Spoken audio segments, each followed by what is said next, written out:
You're here. Can you hear me? I can hear you. Yay! Okay, we got. I tell you, I like Discord, and then I don't like Discord sometimes. The only thing I use Discord for is Midjourney, so I have no idea what I'm doing either. Oh, and it's sometimes, sometimes it works, then sometimes it doesn't. Like, I have two stages, and I go back and forth between both of them, and sometimes the tech works on one, and then the next time I log in, it won't work on the one I was in, but it'll work on the other one, and it's just a pain. I tell you, it is a pain. Sounds like it. Yeah. But we got it working. So hey, look at us go.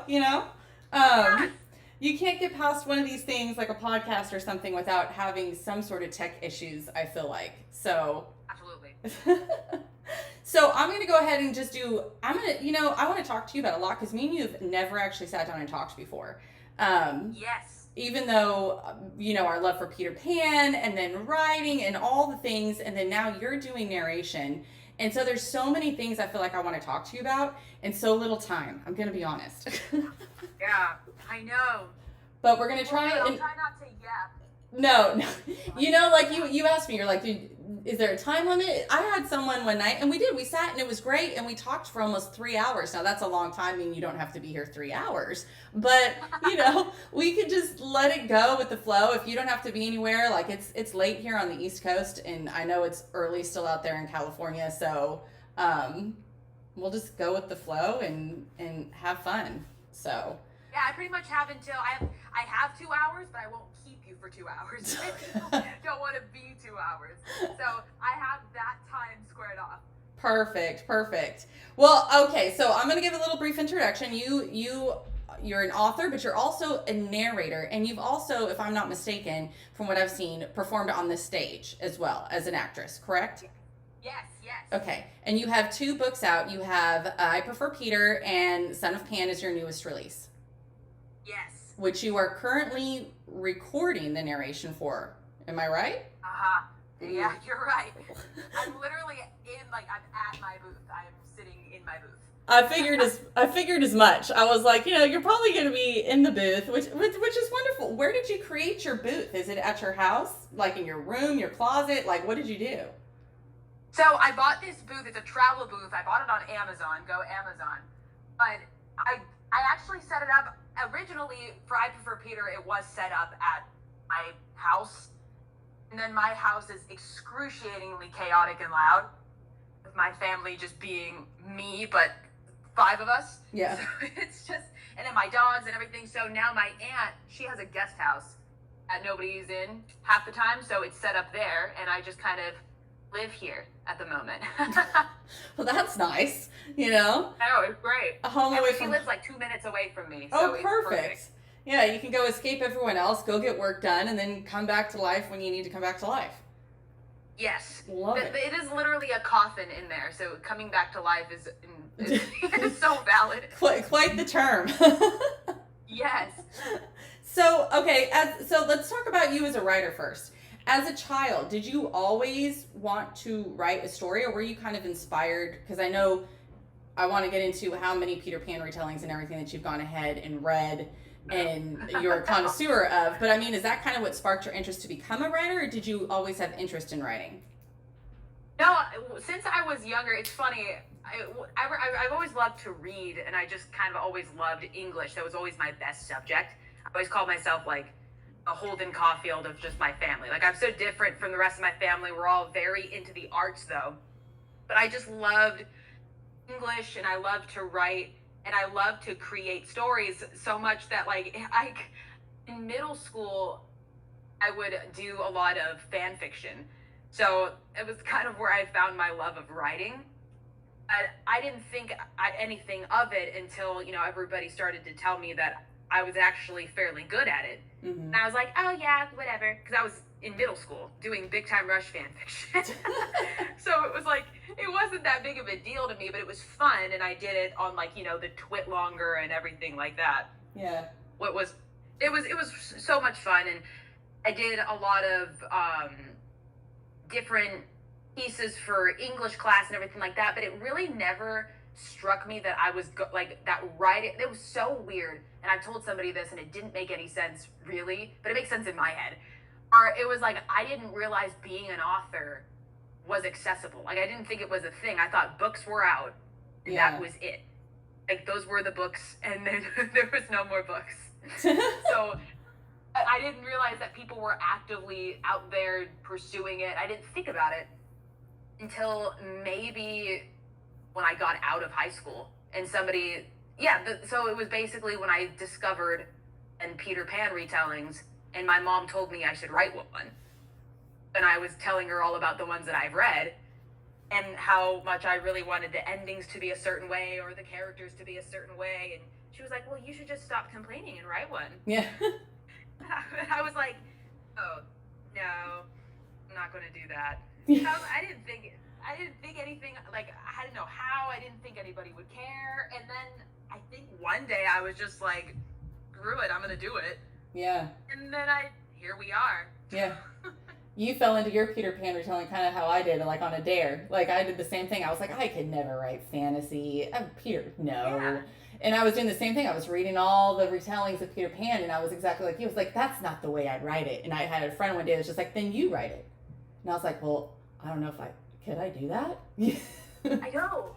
I was like, I don't know if I like could do that. Like these are long. That's a long book, and these are long pages, and coming up with a story. But I always loved to read, and I ever since I was younger, loved the classics like Catcher in the Rye is my favorite book, and The Outsiders, and those stuff like that. I grew up reading those. So I always wanted to make a book that made an impact, and kind of like a coming of age. Mm-hmm. I loved fantasy as well, and all of it. So I was like, how could I put every genre possible into one book? So I was like, okay, well, let's do it. Let's try it. And the worst people can do is not read it, I guess. And you did, and it worked though. I loved I Prefer Peter. It did. It works. Like, I see you out there rocking it on TikTok all the time. Every time I see you, I'm just like, yes, there's Mia. I love it. It's fun. But you bring so much life to it, and it's, I just love watching it. Especially because me and you have talked to each other. Well, you haven't talked. This is the first time we're actually talking. But, you know, like, we've been in contact for so long, and to see it from you after I had written mine, and then you were talking about doing yours, and I read yours, and then to see just the growth and everything, I just love it. It's inspiring. Thank you. Yeah. I appreciate that. You were such a huge, and you still are, such a huge inspiration of mine. And your book, I was just talking to somebody about all the retellings on my wall yesterday, because they were like, well, which one's you have a favorite, blah, blah, blah. And I was like, well, yeah, of course I have a favorite. There's so many of them, but I always go straight to yours. Oh, I love that. Yap about yours. And I love to talk about it. It's just, it was so, I remember reading it. I was on an airplane reading it, and I was like, I don't think I was reading the more risque version on the airplane. Yes. And I always told people, don't read this on the airplane. Yeah.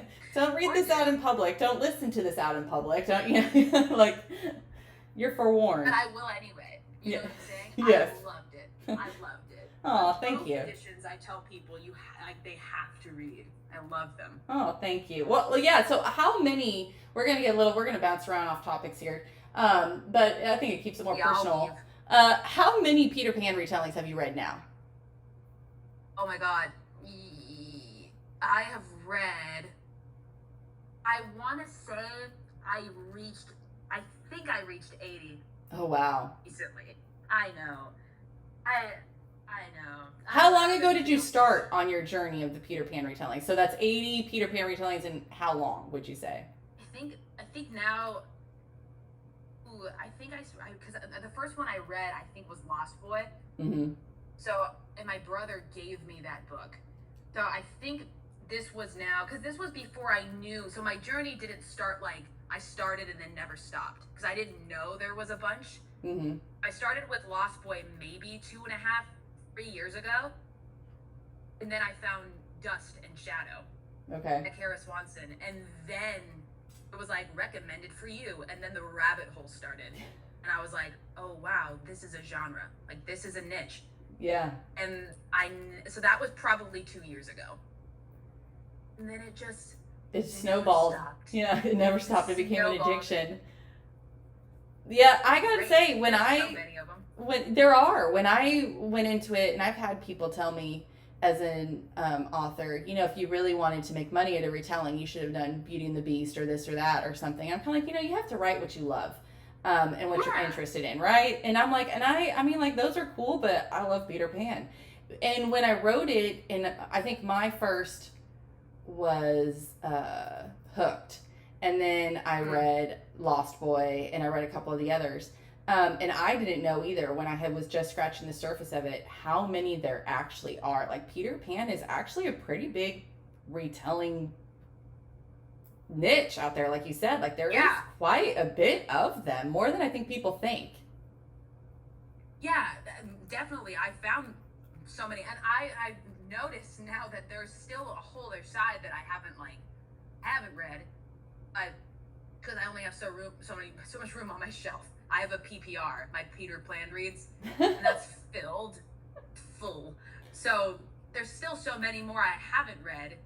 But I didn't and a lot of people tell me too. They're like, well, if you want to be, a bestseller author and you want to get picked up, maybe you should write something other than Peter Pan.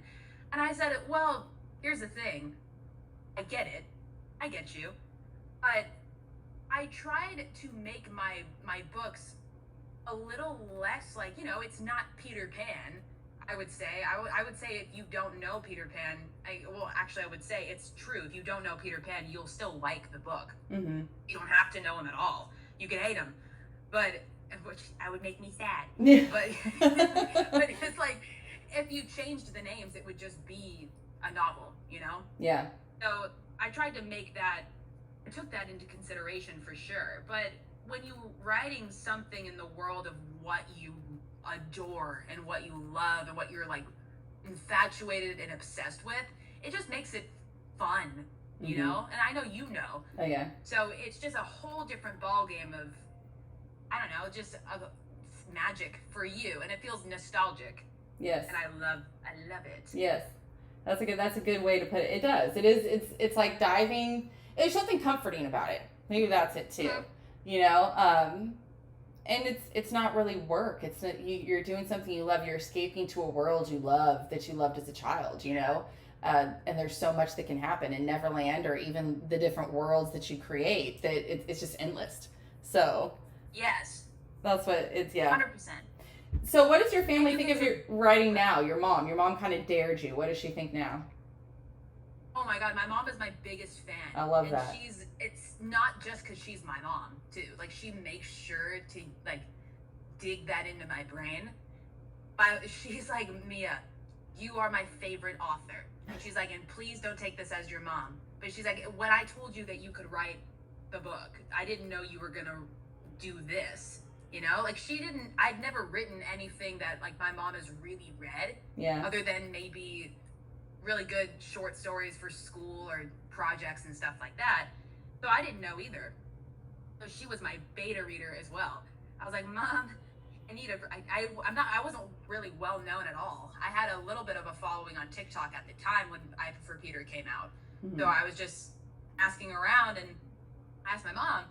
So I said, can you read my book and let me know? Because she loves to read, but she's really into spiritual books and all about those. She very rarely reads fiction. Yeah.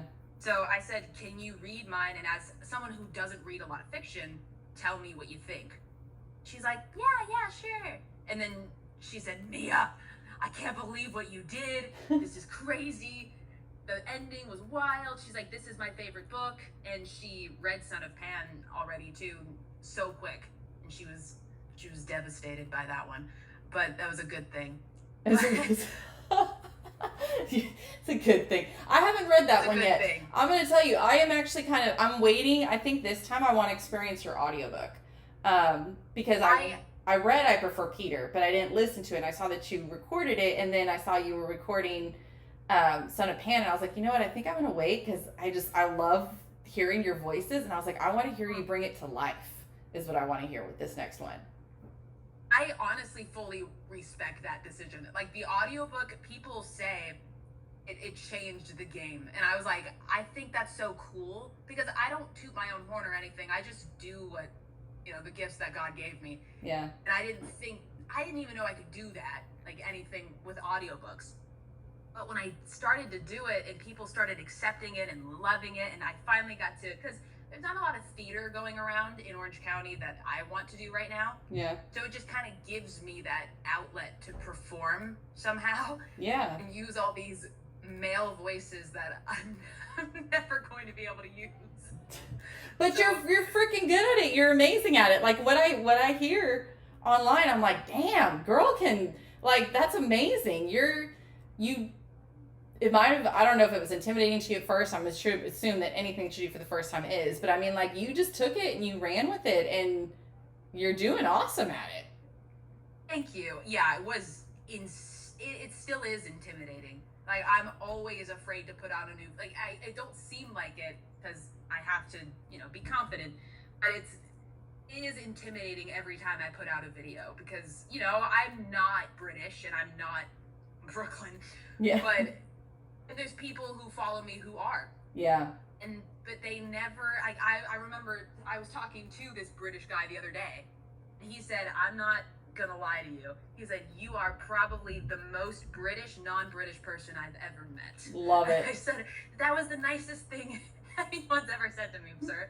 Thank you. Yeah. But it's just cool because, you people do get nervous and scared about doing stuff, and it makes them not do it.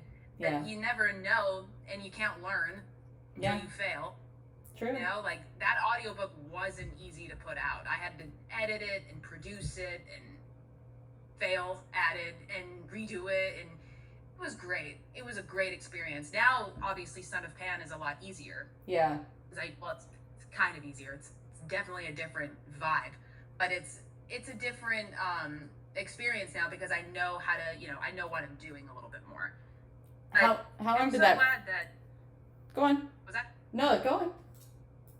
That's it. I was just gonna say I'm glad that you think that, so I'm excited for you to hear it. I think you'll love it. Yeah, no, I think so. I think I absolutely will too. What I was gonna ask is, how long did it take your first audiobook? How long did that take you?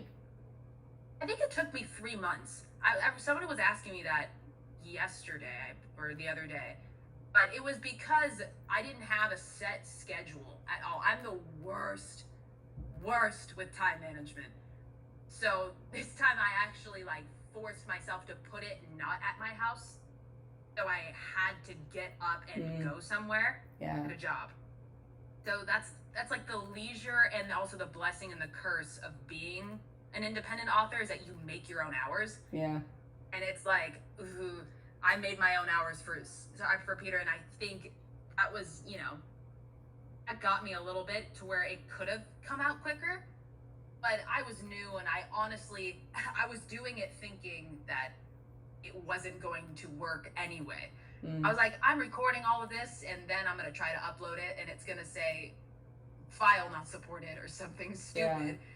So I was just kind of banking on that, and when it worked, and people loved it, I was like, well, now I have the job, and I got to do it again. Since now I have a bigger following and people are expecting it, I had to make sure, and this book is longer though, so I'm hoping it'll come out, somewhere midsummer, maybe the end of summer. I wanted it to come out early summer, but family stuff happened, all that happened, and I wasn't able to do it. But people just have to know I'm just a girl. Just a girl. So do you edit as you record, or do you kind of wait to the end to do all the editing? Are you kind of piecemealing it together, trying to get it perfect as you take sections and sections, or are you just going for it? Yeah, I definitely edit as I record, so I don't have too much work at the end. Yeah. I'll take a few hours in the morning to record, and then to edit, and then I'll go into the booth and record more. But I try to keep up, but it gets a lot, especially for the longer chapters, and when I tend to do 7 different ways of saying something because I'm an actor and I'm the worst. So I'll just start to talk in different inflections and stuff, and then I'll forget to delete them. So I'll just go through and have to listen to them because I'll be OCD about it and say, well, what if the last one is the best one, or what if the middle one? 9 times out of 10, I go with the first one. But it's really fun. It's a good time. You know, I love it. It's tiring. It's a lot of work. Yeah. But yeah, I definitely have to edit as I go. I sometimes edit literally as I'm recording, because if I know I'm not going to use it, I'll just delete it. And some time later. But it's rewarding. How many characters and voices are you working with in Son of Pan? Let's see. I have Peter, Finn, and Maya. So those are my children. And then I have a new Silas, Levi, and I have the Peculiars. But they don't. Some come and go. Like they're not in it the whole time. Yeah. There's the Peculiars that are 2, and then Evangeline. And then just some few like surprises. I think in total there's like 11. Okay. But 3 main. But 3 main. Oh yeah, the whole time Peter. Oh, and Crow. Oh my God. 13, 11, or 12, 13. Crow. I love Crow. But the voices aren't all. Literally every voice is different. I did this to myself. But that's good. But it's so fun. Yeah. It's just some of them are similar, so it's just the distinction between the two is something I just have to really make sure is happening. Yeah. Because thankfully Peter's pretty obvious. Like I'm just kind of, that's basically home for me. But and Phineas too. He's Phineas, and there's nobody like him. But and then Maya is easy too, because she's just me. For the most part. But then it comes to the one of the characters in this book is also from Brooklyn, so I have to give him a separate accent that's not the same as Phineas, so when they're talking to each other who's speaking. Yeah. Or when Crow is talking, he has a British and a Brooklyn accent mixed for reasons you'll have to read the book to know. Yeah. But that one was tough. Oh, I bet. To figure out. Yeah. Because if Phineas is speaking to him, and there's a scene where Peter and Phineas and him are talking. So I was just, that was a good time. Yeah, so how do you bounce back and forth between, how do you deal with bouncing? It's just something you do because you're an actress, but I mean, like, bouncing back and forth between all those, has that been hard to kind of master as you've started your audio journey, where you're in a scene where it's just like, you're bouncing back and forth between 3-4 people with all those different accents? Yes, it's hard. Yes, it's hard. I mean, I want to say like, oh yeah, it's so easy, but this is probably one of the hardest things ever. It's funny because sometimes Peter will start to say Phineas's lines. I will get frustrating, but it's art. I love doing it. So you just go back and delete it and you say it again.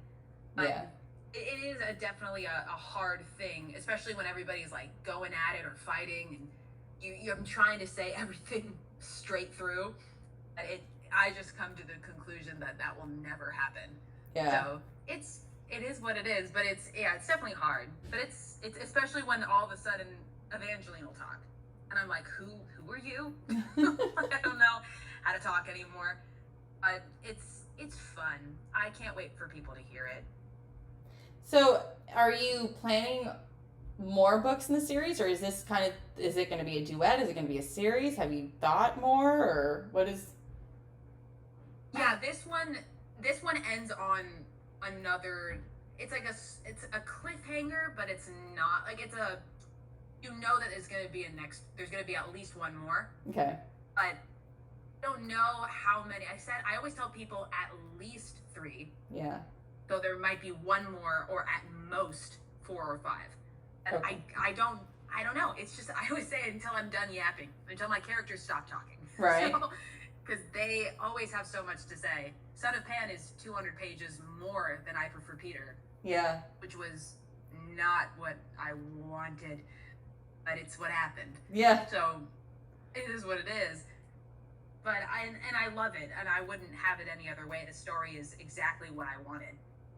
But so but to be completely honest, I went into writing this series I know nobody wants to hear this from an author, but I went into this series not thinking there was going to be a second one at all. Okay. Yet I wrote the cliffhanger anyway. Huh. So I was like, well, if nobody wants it, then it's just a cool cliffhanger and oops, oh well. But people wanted it, and I was like, oh no, I don't have a second book.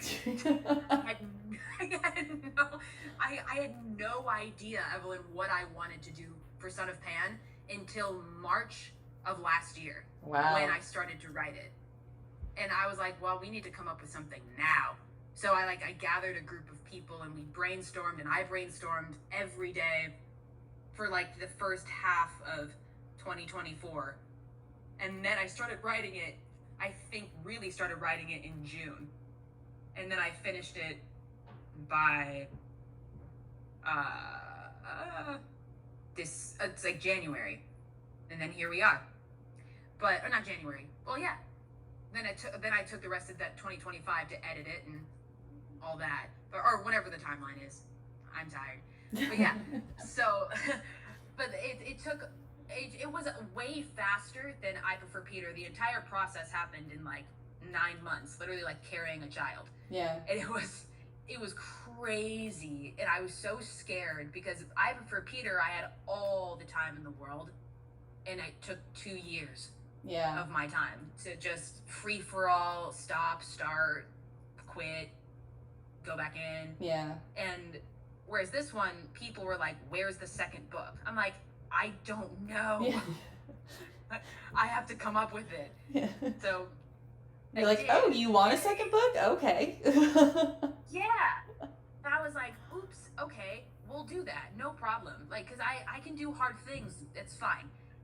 But it ended up being like it's funny. I won't even say like I loved it the whole way. Like, I will be honest with you, I hated the book for the first 2 months because I didn't know what was going on. Yeah. Or what to do. And as an author, you could probably attest. I don't know if everybody feels this way, but like adding new characters to a story is so scary to me. It's like it feels like talking to a stranger, kind of. Does that make sense? It does, kind of, yeah. Until you get a feel for who the character. Well, yeah, of course. Yeah, no, I get it because you're my kind of like you're feeling each other out. You're like, okay, who are you? What are you gonna do? And then, like, I had an instance in the last book that I wrote where one of my characters, then they probably do something to you like this too, where all of a sudden something comes out and you're like, whoa, oh, okay, I guess this is what's happening, this is who we are, and you're just like, yes. You're like, all right, well, I guess we're just gonna roll with this, and cool, nice to meet you, buddy, you know? So no, I get it. That is 100%, yeah, because that's how, like, at the beginning where I had to introduce, like, Crow, who is the son of Pan, essentially. So, not essentially, that's who he is. So, that whole character is the main new focus of the series. And not only like we have the main characters who everybody loves, these are all people's like now literary friends that I've created, which is insane in itself. Mm-hmm. But to me, so I'm like, okay, these are my best friends, and now we're adding a new person to our clique. I'm like, who are you and why are you here? Yeah. So I'm like, I was like, who is this new kid? And I'm like, okay, and it's awesome creating a new character. Obviously, it's so fun, and you get to do whatever you want from the ground up for this character. But it was scary because I was like, well, what if people don't like him? What if he's not as well-rounded? What if he falls flat?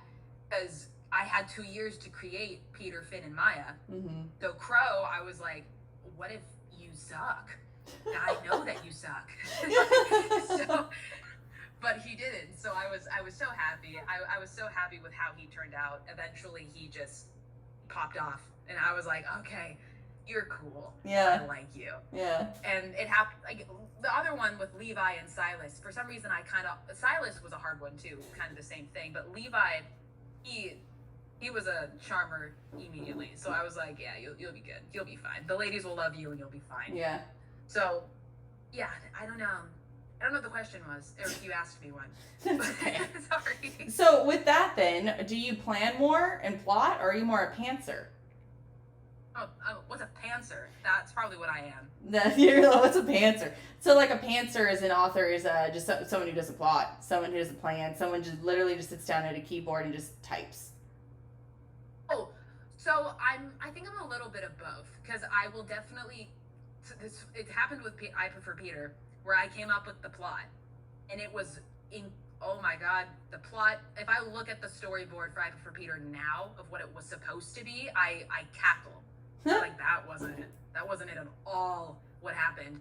So I will write a storyboard for sure, and I will really try to plan out the whole book, and then so I'll go in with like a detailed script, and then eventually it just becomes a guideline, because I'll come up with something, or the character will say something and I'm like, ooh, plot twist, we're gonna go this way instead. Yeah. So it's always different, but I definitely try to plan it out. Otherwise I'll go nuts. Yeah. Because I'll have no idea what's going on, and I'll forget then what happened. It happened with Son of Pan, where at the beginning of the book I wrote one plot line, and then halfway through I started something else thinking that I did the other one.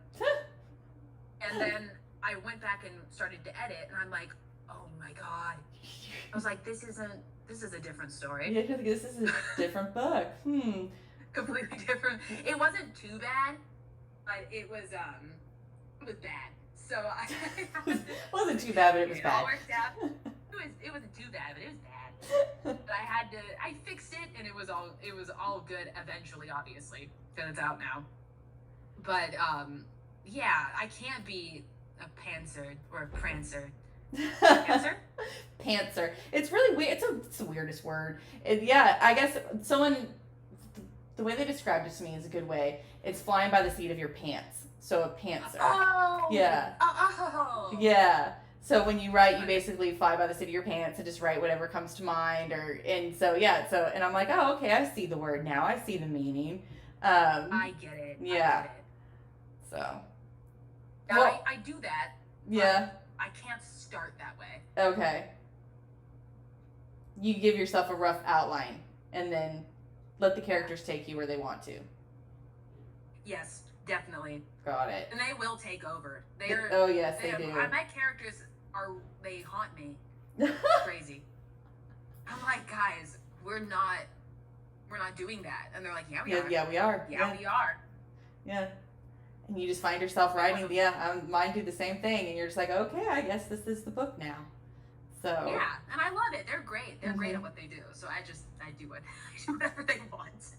I firmly, and it's kind of a creepy thought, and I say it to like lots of people, but believe like there's some people who say authors are clairvoyant, and like what we're doing, and we're literally just, I'm like, yeah, we're writing what the voices in our head tell us, and who they are, where they came from, I don't know, but that's what, and if they decide to go a different way, then we go a different way, and we have fun. Like, and it's normal. It's completely normal to me. And my characters will like dictate so many things I do, and I'm just like, you guys, this is weird.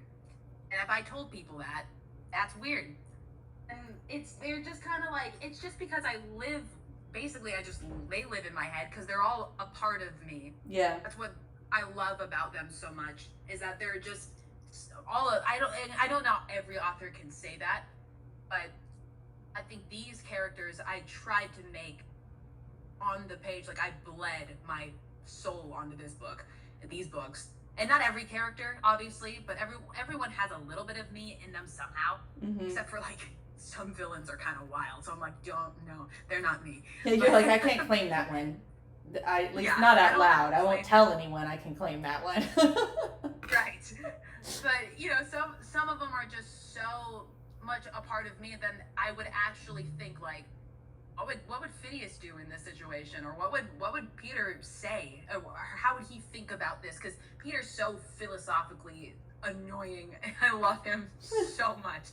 But I'm like, how would what would his perspective be? Yeah. Or like, if a situation is really serious, I'm like, how would Phineas handle it? Like, I learn a lot from them, and it's weird because I'm always like, oh, I want to be like them, and then I'm like, I am them. What am I thinking? I created these people. So I don't know. Being a writer it's funny. It's weird. It is like a weird parallel universe. then I get the thing when I finish writing a book too, and you might have this too, where I have a moment before release where I'm like, wow, I have to release this book and these characters are no longer mine. They have to be shared now with everyone. And I almost get a little sad because like they are such a part of you, and you're worried, like you said, people won't like them or whatever, and because it's a little piece of you, and you're letting that out into the world, and it no longer is just going to be your own. Right. No, I have that for sure. Yeah. I don't know. Just a weird quirk. I'm sure us as authors, we go through tons of different things. Our heads are a wild place, I tell you. So our heads are like crazy wild war zones. It's awesome. It is. It's amazing. Someone told me once, they were like, writing a book is one of the most badass things you can do. How many people can sit down and actually tell someone a story and create characters and people and what they do and how they feel and conversations they have, and then put it all, no matter what it is, good or bad, and put it all together. Like, not many people can do that. And I was like, wow, you're right. That is pretty badass. Like, so the more you think about it, the more I thought about like what we've done is, I'm like, I mean, books, which some people don't like to read, and obviously that's totally fine, but it's just what we've done with just words is insane to me. Yeah. Like, it's one thing is talking, because we can use filler words and we can somehow understand each other just by saying, you know what I mean? And you say, yeah, I know what you mean. Yeah. In a book, you can't do that because you'll be like, no, I don't know what you mean. But yeah, I don't know, writing is just so wildly profound. So somebody who's just has that gift that like you have, or now I guess people say that I don't like to say that I have, but I guess here I am. Yeah. It's so cool to me. I love it. So writing your second book, how was it thinking about your audience? Because now you have followers, and so it's not like when you write your first book and you're just throwing it out there to the wind, like, hey, hopefully I get readers. Now you have readers. So did you think about your audience? Was that tougher trying to come up with a storyline and thinking, if they're even going to like it? Because now you're following a first book with a second. Son of Pan was probably the most, and I'm saying this from a place of I loved writing it. Don't get me wrong. It was probably one of the hardest things like I was ever on myself, because I did have the audience now, and I thought about them almost, I think, too much. Where the opinions and everything, because I've been very, very blessed to not have a lot of like bad criticism or bad reviews, which is insane to me. Or the only like a few bad reviews I've had were like, oh yeah, Peter's journal entries were hard to read because of the font, and I have my author reasoning as to why it's the way that it is and all that. Yeah. But the story itself was very well accepted.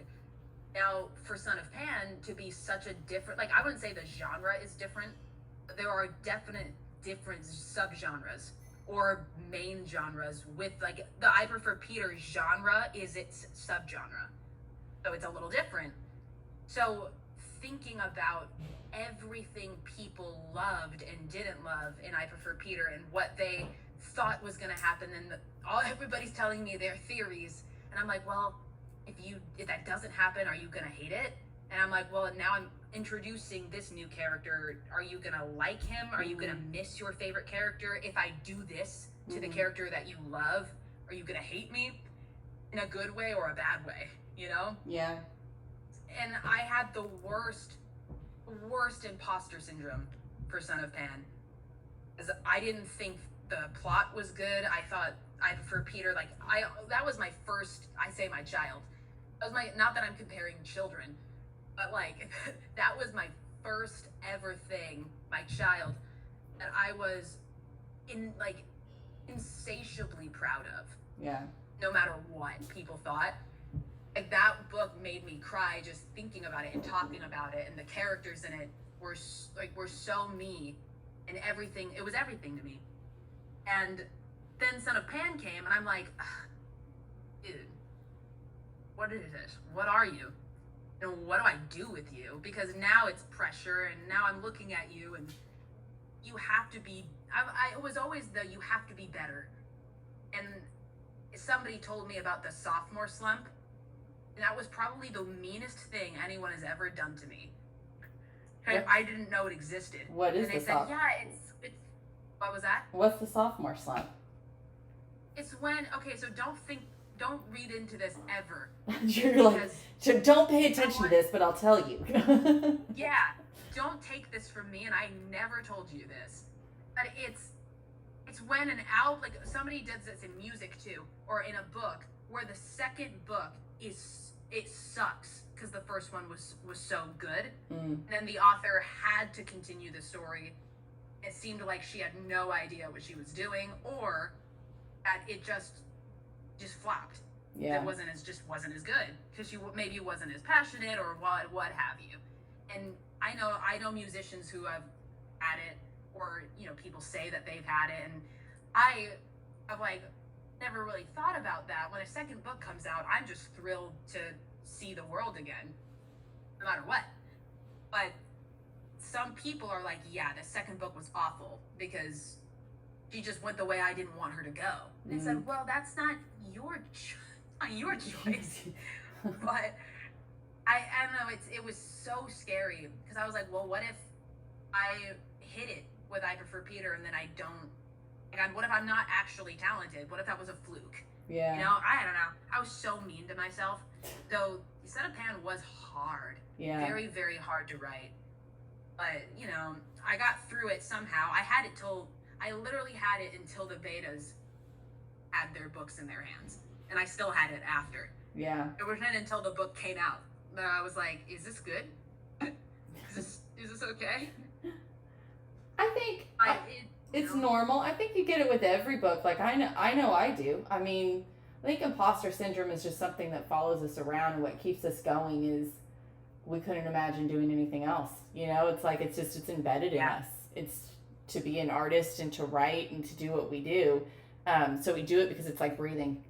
But Yes. the imposter syndrome never leaves. Like every time I talk to someone or put out a new book or even just post on social, you know what I mean? It's just like you put something out there and you're like, oh, do people even care? But I have to do this and I'm going to do this. Like, it's all intimidating every step of the way.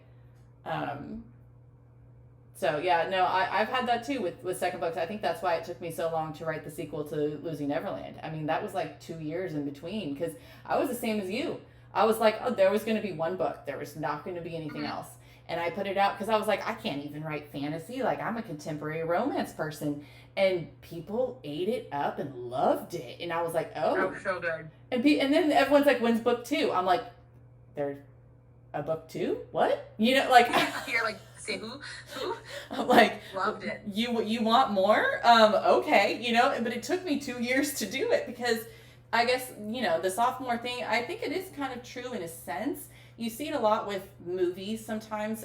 Hollywood, they put out like one movie and there's a hit and then they go, okay, we got to make more of this. And yeah, the second movie sucks or something, Yes. So there's definitely things like that. But, so you hit that. And that's one of the reasons why I think I took so long with writing my sequel, because I was like, I did not have that thought process of what can I do? Like, I've already done Neverland. I don't want to do Neverland again. Like, let's do something different, So I'm excited though to read your book or listen to it, because I'm going to listen to it and see where you've taken it. Because now you've said that there's a whole nother focal point person that's the focus of the series. So I'm in, like, that's hooked me now. I'm interested. Yeah, he's a riot. Crow is everybody so far has loved him so much, and I'm so happy for him. You know what I mean? Yeah. I want to hug him. I wish he was real, so he'd just be like, see, I never doubted you for a second, buddy. Yeah. I did. But I'm so excited. And this book, like you said, you were afraid of doing like Neverland again or all these things, or you were hesitant. Like, I was trying to figure out too, like, where this book, like the worlds and everything were gonna go. Yeah. Because they left, like, they had a whole big thing with Paragon, and they left Paragon to go on their quest, so to speak. later, so I was like, is this book going to take place in Covera? And I was like, what about Covera? What is Covera? Yeah. And then, like, is there another land I can create? Do I want it darker? Do I have to? And then for this one, I had to create, like, a magic system. Yeah. Very loose, but, like, you know, more magic had to be added because now we've kind of escaped the modern take. Mm-hmm. That was the beginning of I Prefer Peter, and I'm like, oh my god, now, which that was my strong suit. I was like, I can write a coming of age, no question. Oh, you Super did. fun to me. You did it wonderfully, yeah. I loved doing that because I was like, conversations, talking, banter, right up my alley. But then I'm like, okay, fantasy. I was like, I'm not Brandon Sanderson or anything, but this is hard. This is hard. Yes. So it's completely but different. eventually, I mean, yes, completely different. But then I realized that I had to really like I had to stop comparing myself to especially Brandon Sanderson and like, you know, everyone. So I was like, I can, since I am the author, I can create whatever I want. And whether or not people are going to accept my own magic system or my rules, and it's just, it is what it is. But I had to really tell myself, hey, you are the author. You can create the rules, and there are no rules. They're just write what you think is cool. I was like, great, cool, good advice, Mia. Well, right there is probably why your book was 200 pages more than I Prefer Peter, too, because when you do get into the fantasy and that world building and the magic systems and just everything that comes, it just, you can't help but add more pages to it because there's so much more that goes into it and the narrative and what you have to tell people to understand and the story, and it just keeps going and going and going and going and going. Yeah, that's true too. Yeah, everything has to be, and I'm a huge person on like imagery and like explanation and exposition. So if I don't explain it well, someone will come after me for sure. And it's happened, and I Prefer Peter, and I made a video about it, and I was like, you guys, do you need more like Peter is basically painting a picture with his tongue. Yeah. I was like, I don't think this needs to be explained Yeah. more, but I'll try.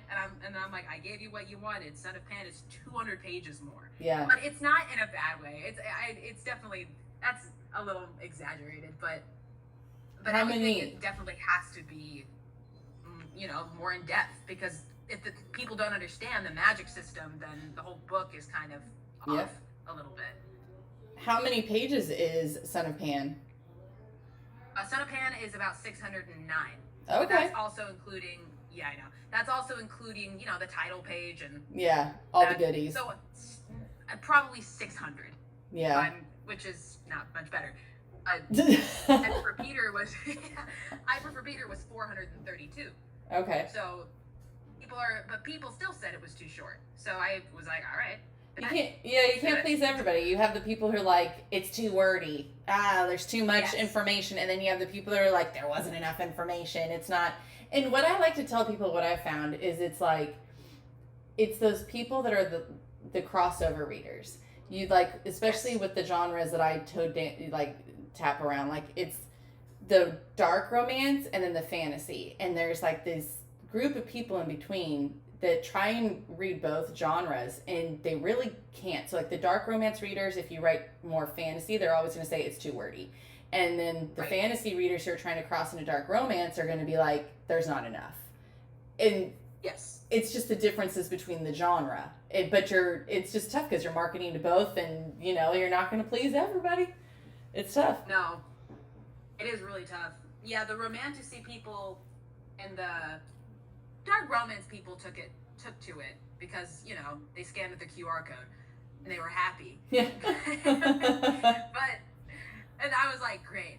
But the romantasy people were like, this is really dark. And I said, you know, it's not gonna be, as much as I tried everything possible, like I tried to make the banter and, you know, the romance and the slow burn. I tried to make the book for everyone. Mm-hmm. I tried.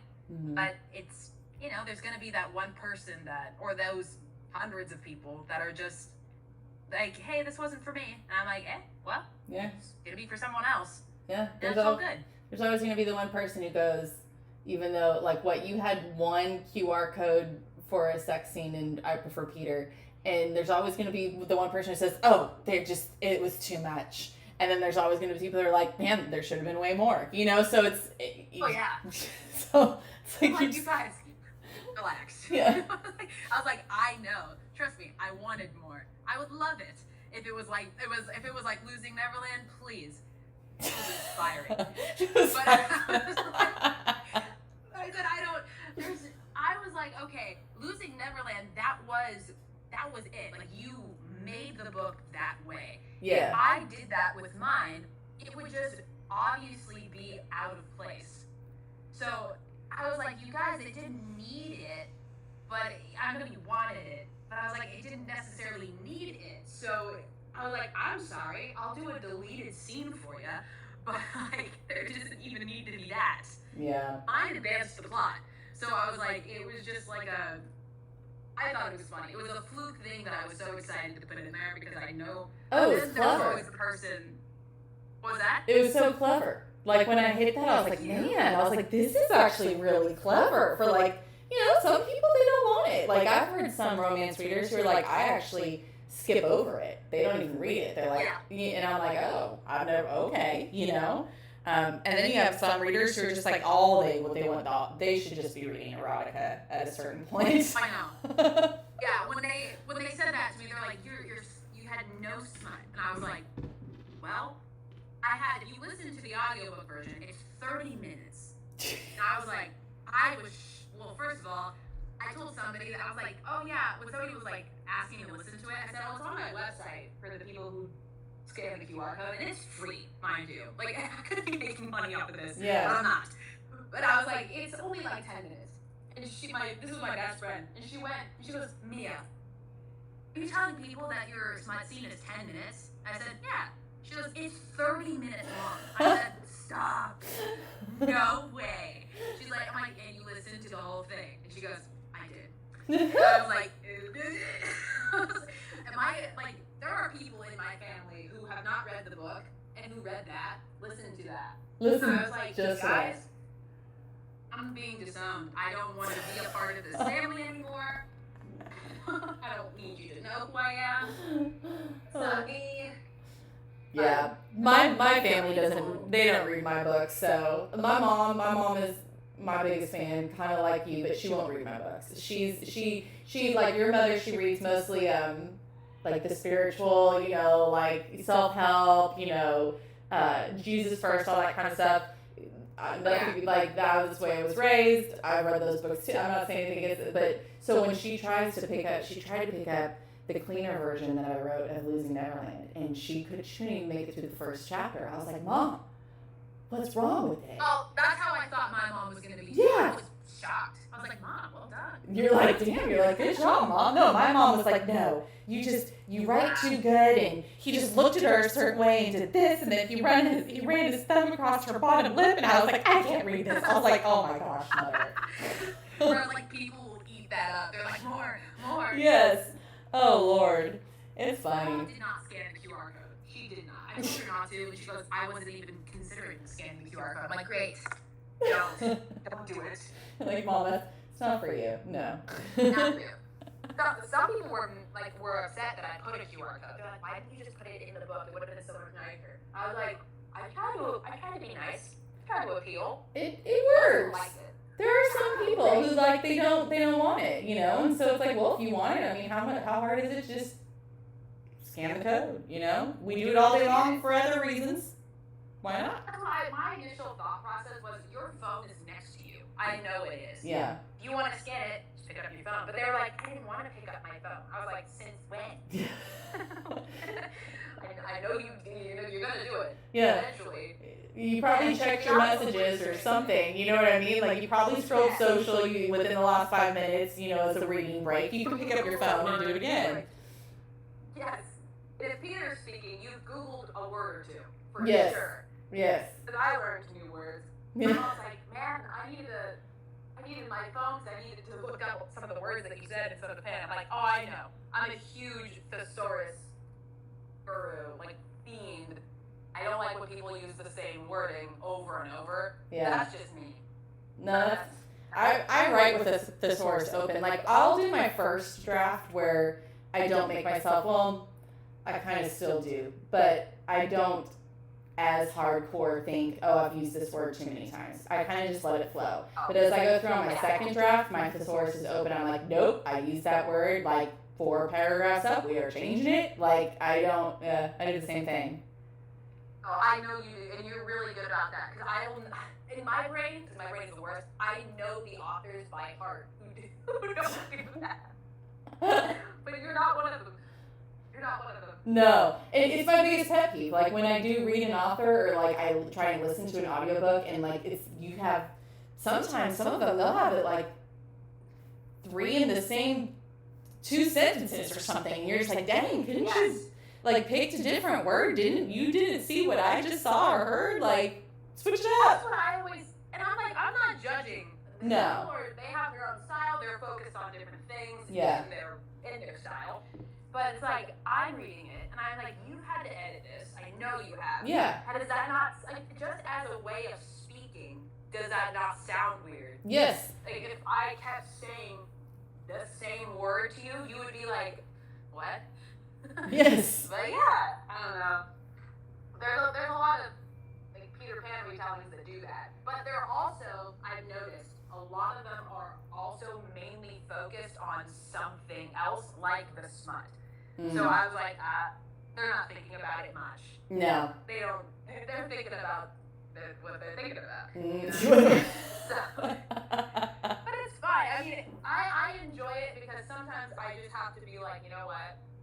Good for them. They have it. It's out. People love it. Yeah. And that's just a pet peeve of mine. Yeah. So I appreciate it all. Yeah. Well, you know what, Mia? I don't know. You know, we actually cut this to like an hour. I don't really know if I have much more to ask you, to be honest. Because I was going to ask you about narration. I was going to ask you about Peter Pan. I was going to ask you about your writing. And we kind of did it all. We weaved. We did such a good job. We did a good weaving. I mean, obviously. What about your acting? That's one thing. The worst. Your what? The weaving. I said sometimes I'm the best at it, and sometimes I can't weave at all without going like to Mars and back. No. It helps when you have someone when someone that you can easily talk to. That's why I was like, I had notes, and I was like, why don't we just like wing it? And I think it shows more in an interview when you are actually just sitting, chatting, talking to someone instead of like checking off a list of questions. Because then you're a great interviewer. Oh, thank you, ma'am. I feel like an interview, so this is great. Well, one thing I didn't ask you though was about because I've seen pictures. You're acting, so you've played Peter Pan, correct? Yes, I have. How many times? Is it just once, or did you do it multiple times? No, unfortunately, I've only played Peter once. It was a dream. That was a dream come true for that. I've always looked at, because a lot of theaters, if they do Peter Pan, they've already had Peter casted. Yeah. And it's very frustrating. I'm like, I don't want any other role, so bye. Sorry. But this one, I was 16, and they did it down the street from my house. And I auditioned, and I mean, by the grace of God, I got that role, and it was insane to me. And they knew, at first their whole thing, and they were like apologized profusely. They're like, we can't fly you. We don't have like the system. We don't have anything. And I said, oh, it's okay. It's fine. Like that's not something I even control. And they saw my small disappointment in that. But somehow they gathered the crew and everything, and they built the system, and they surprised me with it. Oh, wow. And they're like, so just letting you guys know that we came up with this thing, and it's brand new, and we're going to fly Peter in the show. And I was there, and I looked at them, but I didn't really take in what they said. And everybody was staring at me, and I said, sorry, what did you say? And they said, oh no, we're gonna fly. We're gonna fly you in this show. And I sobbed. I was so thrilled. I was over the moon. That was so fun. And then, I was only in that. I wish I could do it again. But I did that one, but I did Peter and Starcatcher. Okay. Twice. Oh, I'm not familiar with that one. Ooh. So Peter and the Starcatcher, it's a book series. It's a class. Oh, it's so good. The play it was on Broadway for a while, or off Broadway, and it's basically it's like an origin story. It was so cool. It was like how Peter Pan became Peter Pan. That's kind of like one of how I prefer Peter. One reason I prefer Peter was born was because of this origin story. Okay. And he's young and he doesn't have a name and he's an orphan. And it's all these actors telling the story of this orphan boy, like trying to collect this star stuff, and it's a brilliant play. It's hilarious. It's fun. But I did that in high school, and then I did it again in Long Beach Community Theater a while back, and I was a lead once, and then I was one of the cameo ensembles another time. But that was so fun. Oh, I bet. It. Now I'm gonna have to look into that play. No, it sounds vaguely familiar, but I've never seen it. So, and especially if it correlates to I prefer Peter, like I would like to watch it. Or can you? I'm sure you could probably find it somewhere online and watch it or something. Don't you think?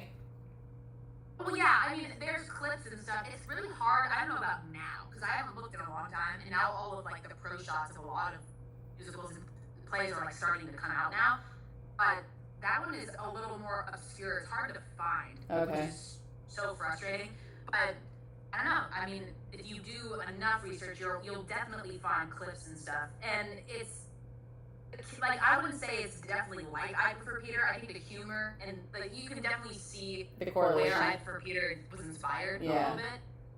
But definitely, like the character I played, his name was Prentice. I played a boy. Go figure. But and. Like, cause I wanted to play boy. I wanted to play Peter more than anything. And the director let me audition, and he let me go to the last round. He was so cool, and he took me aside at the end. And he goes, that was just not my vision for the show. He's like, he wanted Peter to be played by a boy because the love interest was a girl, and he wanted the girl and the boy. That was his vision. Mm-hmm. And he said, I gave you the next best thing, so he gave me Prentice, and I was like, great, okay. And Prentice ended up, and I didn't know this because I wasn't a writer at the time at all. I was in high school and just hanging out, figuring out my life. But Prentice is so much like Peter is, and maybe even Phineas at the same time. And his name is Prentice, so it's like Phineas and Peter put together. And that's a stupid, wild, like coincidence. But it was just so funny to me how that all came full circle to where I loved the character so much that I put some of him in my characters, and I love that play. If you could ever watch it or go see it, because it's around. People do it, especially where are you? We're in Central Kentucky, so we do have we actually have a pretty famous outdoor theater in the town that we live in. It's called the Pioneer Playhouse. It's actually where John Travolta used to got his start in acting. I know that place for sure. I love Kentucky. You've been here like how many times have you came out here? You went to Northern Kentucky recently, didn't you? Like within the last year or so. Yeah. I went to go see the Ark. Yeah. That was so cool. I haven't done it yet, and my mom keeps talking about it. We tried to go up there once, but there was a horrible storm. Like as we were actually halfway there, and it hit so bad. We're like, we're gonna turn around. Yeah. But we were talking about going back up again. We haven't been yet, but everyone who has gone says it's amazing. It's life changing. We did the whole thing. It was in Kentucky was life changing. I loved it there. It's gorgeous. Beautiful. Here. Yeah, it's very pretty. But yeah, I mean, so yeah, if you ever get a chance to do the Ark again, you should definitely. It was beautiful. It was so much fun. Yeah. My parents are pastors, so we were all in our element there. Yeah. But it's also like, regardless if you believe or not, it's insane just to see the building and how it was built and why it was built and the passion behind it. It's just beautiful. They have something too. Cool. It's called I think it's called the Creation Museum. Yeah, we did that too. Did you do that too? Okay. Yeah, we did that the second day. We should have done it opposite, but we did it all in because we were there for a few days. That was insane. That was cool. That's what. So okay, so you say do the Creation Museum first and then the Ark. Mm-hmm. Okay. I mean, you could do it either way. Yeah. But everybody says do the Creation Museum first. Okay. So I didn't mind either way. Yeah. Because we did it backwards, but it was still great. Yeah. Everyone who comes away from it, they say it's amazing. So it's like, and I think it's like an hour and a half from us or something. It's such a short trip. And we've lived here now, 8 years, and we just haven't done it. It's like, we just need to go do it. I don't know why I thought you lived. Did you live in California? Yeah. I'm from Orange County. Okay. Yeah. I was born in Fountain Valley. Oh, wow. Yeah, and I still have family in Santa Ana and Huntington Beach, and no, they just moved. My cousin just moved. He actually moved to Tennessee, so he's closer to us now. But I think we have some family down in San Diego, so like all over SoCal. We have some in San Francisco, so a little all over, but mostly Southern California.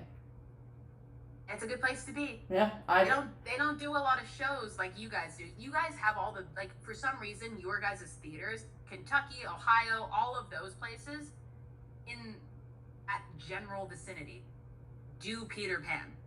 Weird. And every show I want to do ever. In California, for some reason, we're just so artsy and annoying that nobody does. Everybody does. Don't get me wrong. Everybody does their own stuff, which is cool. It's like, I want to do, Peter Pan. I want to do literally Pippin. I would want to do like Newsies, anything. Yes.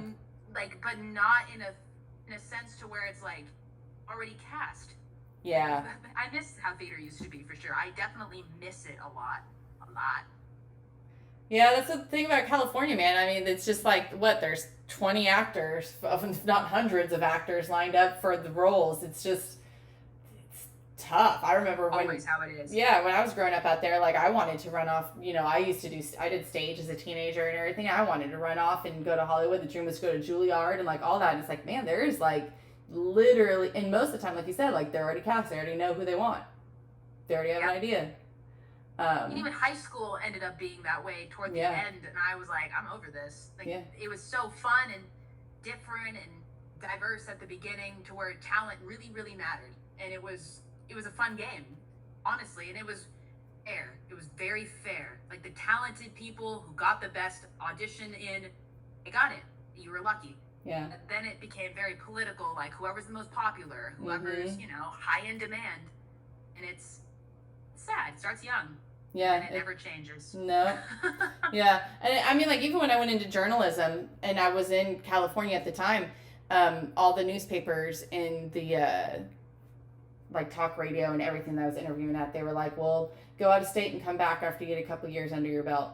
Because it's like, I could go out of state and, get on with the newspaper right away and get the experience I needed. But even that, like, they all had people and they knew people and that wanted jobs, and they hired people that they knew, and it was just, so to even start off in journalism was like, I couldn't get a job anywhere doing it.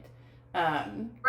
It's like, how are we supposed to do anything? Mm-hmm. Yeah, right? Or do. Yeah.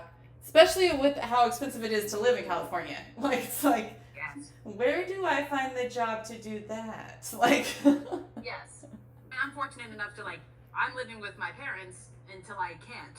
Yeah. I'm forced to be moved away from my parents. So it's like, I don't want to leave California, but it's then finding, and I don't want to be, like, I love being an independent author, but I mean, I would love to have an agent who can help me with all of this stuff and then boost sales and get my name out there. But it seems even that is getting harder. Oh, it's so hard. More people are going independent now because they're like, okay, it's getting a lot. It's getting too much. Nobody's picking anybody anymore. Like, sorry, we don't want you. I mean, I think even BookTalk made that even harder, to be honest. I think that it was like, because now they watch BookTalk and they just see who's the most popular. And so the agents are just going to BookTalk and like grabbing, independent authors from there instead of actually with their, and I don't want to, I'm sure there's still ones who do it the way that they're supposed to do it, but I mean, the submissions and the queries and everything, like they're just looking at social media now to see what's the, hottest thing and grabbing it, or even the influencers. Like, I know that in traditional publishing, and from working in publishing, you do have reviewers and you would, ask them to read or all these different kinds of things, but with Book Talk, all the influencers that have come up that you just now have to pay for to get, hopefully, them, like so many authors, like it's even taken away from ARC teams from even 2 years ago. Like the reviewers aren't signing up for them. Like the whole game is changing as an author. And there's a big shift that's happened in it, even within the last year, and different authors that I've talked to, and everyone's just like, what is happening, and how can we reinvent ourselves to keep up with the game of independent publishing? But you hear the horror stories of traditional publishing too. Like I just heard one the other day, they want you to change the manuscript, and at least as independent authors, like we get final say in what we want to put out. Exactly. And how we want to write it and what we are willing to include and not include and everything. Whereas like you go traditional publishing route, like they have the control. So, I know, I feel you. I know, there's pros and cons to everything. Everything, right? Yeah. 100%.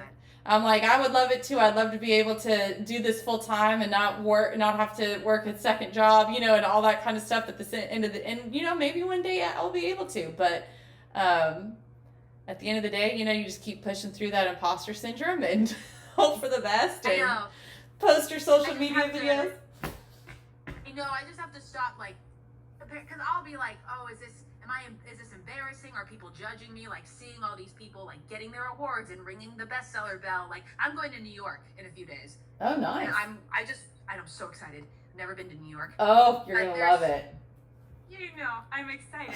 I get to see where my characters are from. Like, they grew up in New York, so that's a huge thing for me. Mm-hmm. But then I get to see, like, New York Times, and I'm like, one day I would love to ring the bell there. Yeah. You know what I'm saying? Oh yeah. And I see people doing that, and I'm just like, if I haven't rung the bell yet, do people even care? Yeah. And then I have to stop thinking that way, because if I think that way, then I'm just gonna be sad every time I do something, or every time I write a sentence. I'm gonna be like, well, who cares? But I'm in this audio booth hours upon hours, and it's hot, and I'm sweating, and it's hard. It's definitely not easy. So my brain obviously will eventually it reverts to, why am I in here? Why am I doing this? Yeah. Yeah. But then I think about, the 2000s, and that's huge for being an independent author, and the growing every day. A few thousands of people who do care. Yeah. And you got to start somewhere. Yeah. Even what's her name? Alex Astor, who wrote Lightlark. I'm pretty sure she got pretty popular off of TikTok. Yeah. And she wrote 8 books before Lightlark. Yeah. I was like, that's a horrible thing to hear, because I don't want to be 8 books out and then and then get discovered. But it just takes time. Mm-hmm. I mean, Harry Potter was denied 50 times. So it's the right place at the right time, as they say. Yeah. Oh yeah. Like, I mean, who is it? Even Stephen King, hundreds upon hundreds of times he was denied. Like, it's just, and some books, like I wrote a book, a dedication, or the introduction to one of V.E. Schwab's books once, and she was like, it was the first book she ever wrote, maybe. But she said, she wrote this, and it wasn't until she wrote tons of other books, and then she had a book that hit. And then this book kind of sat on the shelves. No one really talked about it. Like, it had its short life, like when it was first published. But then all of a sudden it got recycled, like almost a decade later. And then it came out, and it was like on all the lists, and everyone loved it and was talking about it. And she said, sometimes you write a book and it's just not its time yet. And it doesn't mean it's not going to have its time. And I'm like, that's a nice way to look at it too. I guess you never think about that. Yeah. It's like, maybe it's just its audience isn't there yet, and it'll come and it'll hit. And I mean, you just never know. It's a very subjective market that we work in. It's intimidating, And it's hard, especially I think social media kind of makes it more that way too, because you're logging in and like you said, like, is this too much? Am I being stupid? Should I post more? Should I post less? Should I this? Should I that? Do people even care? Like, it's just, but at the end of the day, you just gotta push through and do like you did and freaking go, no, I'm not only gonna write my first book, I'm gonna narrate my book. Like, look at you. Like, that's amazing. That's awesome. And yeah, that was me doing that, and also having trust issues. I was just like, I'm gonna do it, don't worry, I got you. Nobody touch it.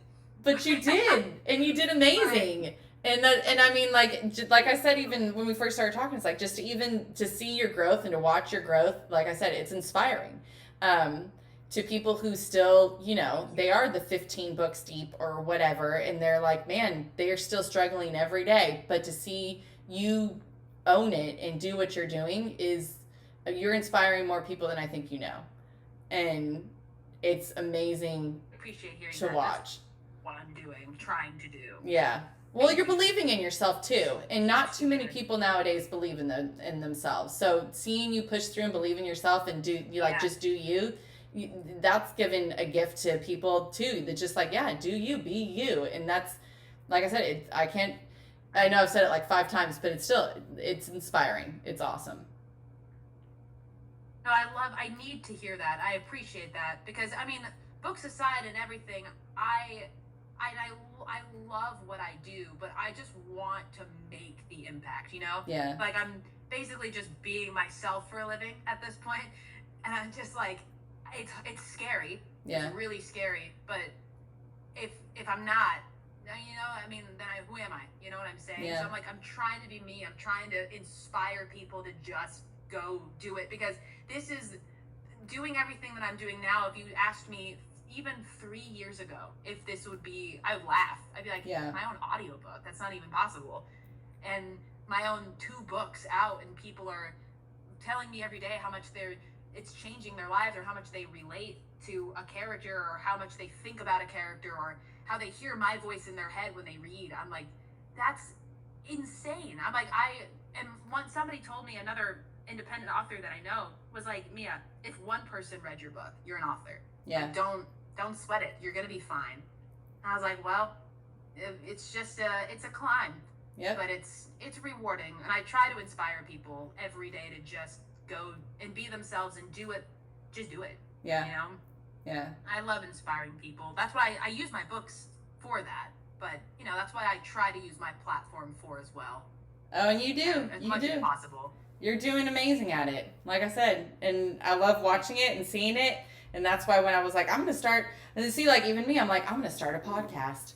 And I'm like, what the frick am I doing starting a podcast? Like, but I view it as so cool. But I view it as like, it's networking, but it's also building relationships and being able to talk to people. Like, me and you haven't had a chance to sit down and talk. Now we have.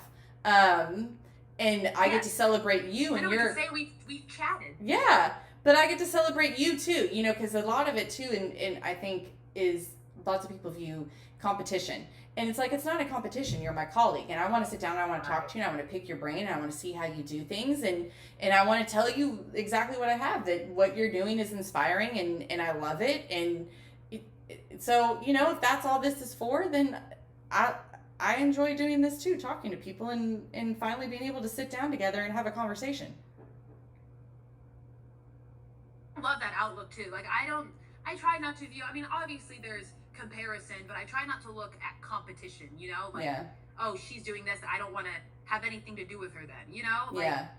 What fun is that? Like, what is that going to do? What is that going to prove? Mm-hmm. If I'm going to be like a stickler about, I can never speak to them, I can never associate with them, I'm not even going to give them advice or try to motivate them, even though I loved your book. You know what I'm saying? Like, yeah. You're so talented, and I rave about you all the time, yet why would I do that? Why would I be like, no, what is she doing? How do I will like say no to coming on here and chatting with you? Like, this is so fun, and it was such an honor to be here, to actually get to do this. Like, I feel like that's what, and I know there's one guy I listen to and follow on TikTok who we became friends, and he uses his platform, his TikTok live platform, to just connect with people and chat with them and give them life advice and make them laugh and all that. And I said, if that's not what social media could be, like I feel like we're using it wrong. Yeah. You know? Yeah. So, and that's just the habit people have gotten into, is just the way we use social media to tear books and tear people down is just become a popular thing. Mm-hmm. And it's scary and it's sad to see. But it is. Life.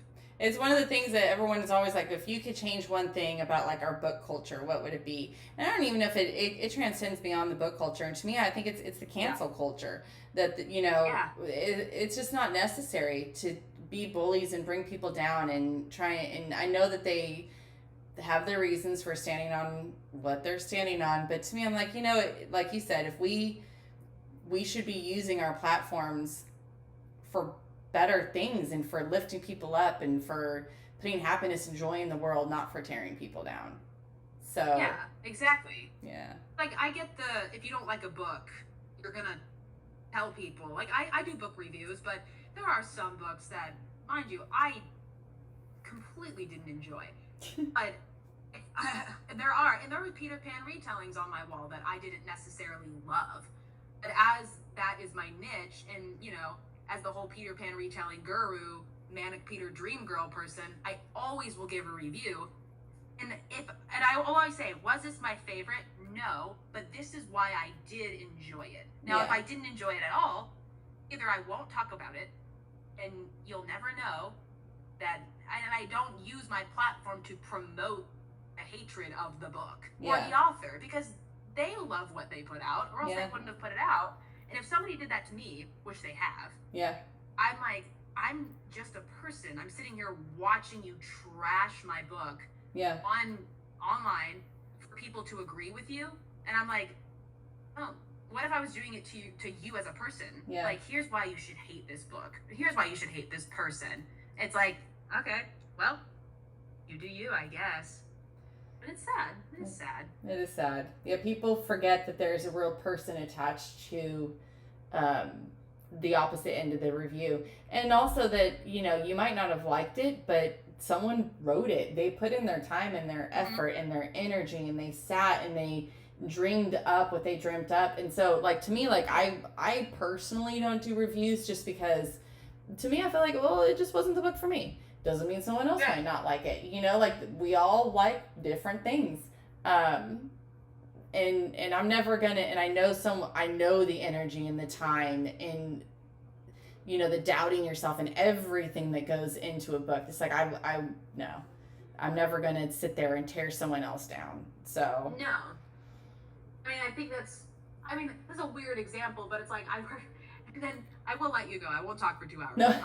But another, like, weird example about that is, like, I was thinking about exactly what you just said, and somebody I was with not very long ago, we were at a restaurant, and they were so rude to the waiters and waitresses, and that's one of my biggest pet peeves. Mm-hmm. But I worked at a restaurant, so I'm in their shoes. Yeah. So I'm looking at my friend, and I'm like, why are you being that way? Why are you being so rude? Or why are you thanking them? Or why are you being like that? And they're like, well, they're just our waiter. And I said, you do know that's a person, right? Like, they're not a robot. Yeah. But they're walking around, they're going home at the end of the day. They don't want to be here, right? Like, they might like their job, or they might just be doing it for money. But it's like, they are a person. They worked really hard to be here. They're just a person. So I'm like, why would we, like, and people don't think about that. They look at a book, they see it, and they see it as an inanimate object, and they talk about it as if the author doesn't exist. Yeah.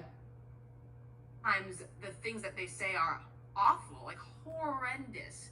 And I'm just like, geez.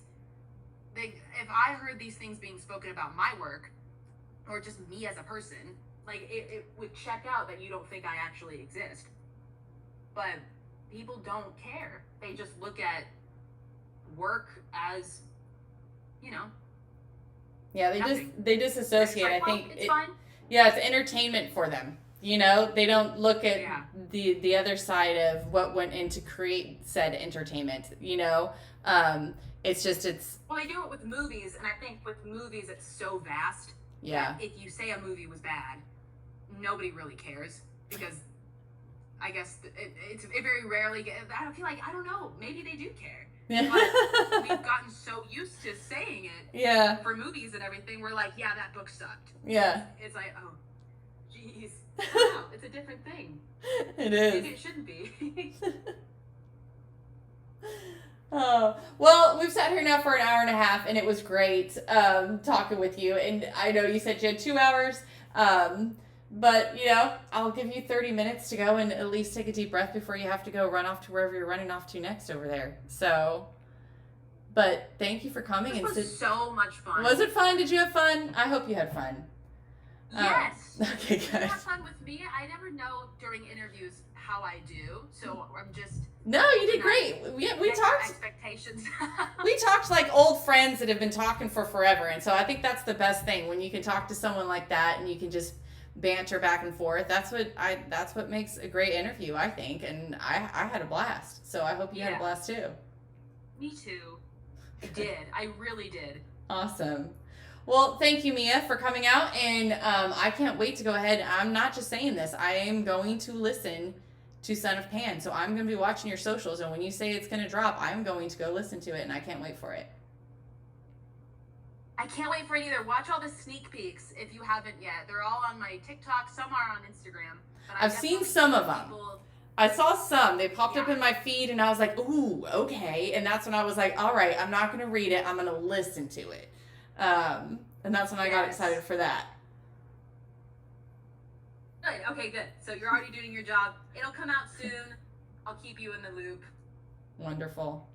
Awesome. Well, congratulations on on your 2 books and the future of the series that you're writing, and all your narration projects and just everything. And like I said, just keep doing you, because you are inspiring and I love watching it. And thanks for coming out and sitting and talking with me.